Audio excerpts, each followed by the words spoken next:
Watching the World Report on NewsX World. Today we're covering the unfurling situation in the Middle East, where Iran's supreme leader has been killed and tensions and hostilities continue to escalate. We are getting new information coming in as the clock ticks, so let's go to our first update. New explosions were heard today across the Gulf cities of Dubai, Abu Dhabi, Doha and Manama as Iran continues its retaliatory actions for a second day. According to reports, local residents have reported multiple blasts in Dubai and heard loud bangs in Abu Dhabi. Smoke was also observed at the Crowne Plaza Hotel in Manama, where officials have reported material damages and no casualties. Joining us in this discussion to talk about, of course, this unfurling situation and Iran's retaliation is Ambassador Veena Sikri, a former diplomat. She joins us live from New Delhi. Ambassador, thank you so much for joining us. The United States here, of course, was aware that Iran would respond and it would aim for its military bases, which are situated in these countries, the likes of Bahrain, the likes of the UAE, among others. We are now seeing these countries have to go under lockdown. Alarms are ringing out across the major cities.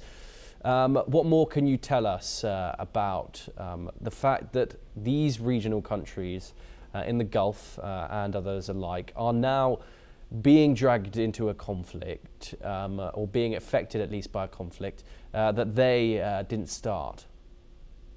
Well, yes, it is a completely, I think, unexpected situation in that sense that nobody would have expected that the world's busiest airport in Dubai would be shut down like this after having been hit, according to the news that came in.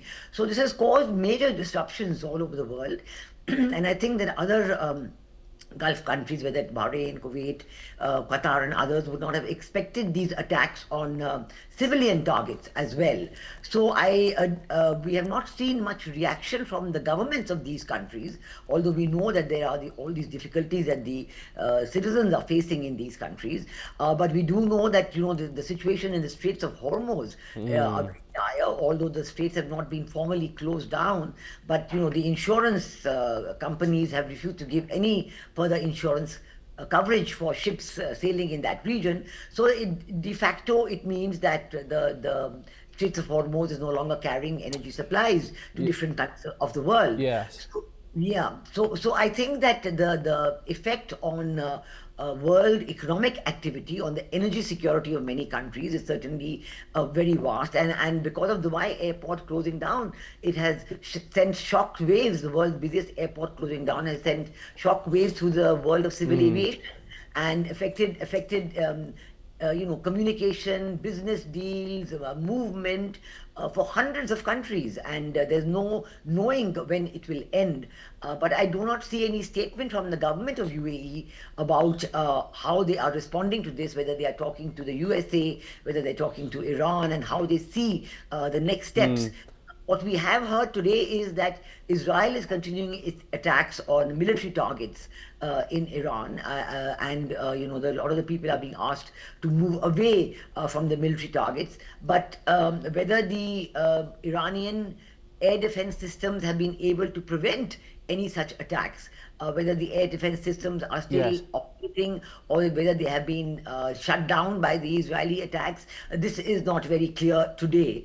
Certainly for us in India, it's a very major factor, because we know that there are millions of Indians living in the Gulf. There are 3 million in the Emirates alone, 3 million in Saudi Arabia, and 500,000 each in other countries as well. So we have a very large number of people of Indian origin living and working in these countries.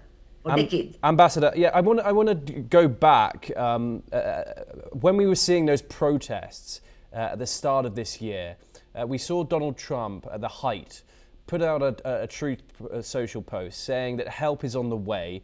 That help never came from the United States, and many people were speculating and reporting that these Gulf countries were the reason for that help not arriving, I say. Because they feared that they were indeed going to be subject to Iranian retaliation. Now that that has happened, how might this affect the diplomatic relationships between the United States and these Gulf countries that have been struck, and of course those countries that are in the Abraham Accords as well? This is a very important question, no doubt about it. But I haven't seen any formal response from these countries. I can only take it that there's a lot of behind-the-scenes activity going on. Now, the behind-the-scenes activity, which these countries would have initiated talks with the USA, are they asking the USA to stop the bombings? Because it's Israel now that's the main country doing the bombings right now, not the USA. But are they asking the USA and Israel to continue, with the destruction of Iran's military capabilities? There's a lot of uncertainty on all these questions. Each individual country is adjusting at best it can in the region, but there is no indication of a kind of a collective response from these countries, a collective interest in stopping the hostilities, and in saying for the first time ever that civilian targets in these countries have come under destructive attacks, which have actually impacted. People have died in Abu Dhabi and in Dubai. I think only one each, but many have been injured. So this is a completely new situation. Yes. For the countries of the Gulf. And we don't know what their reaction is. It's a matter of great uncertainty, actually.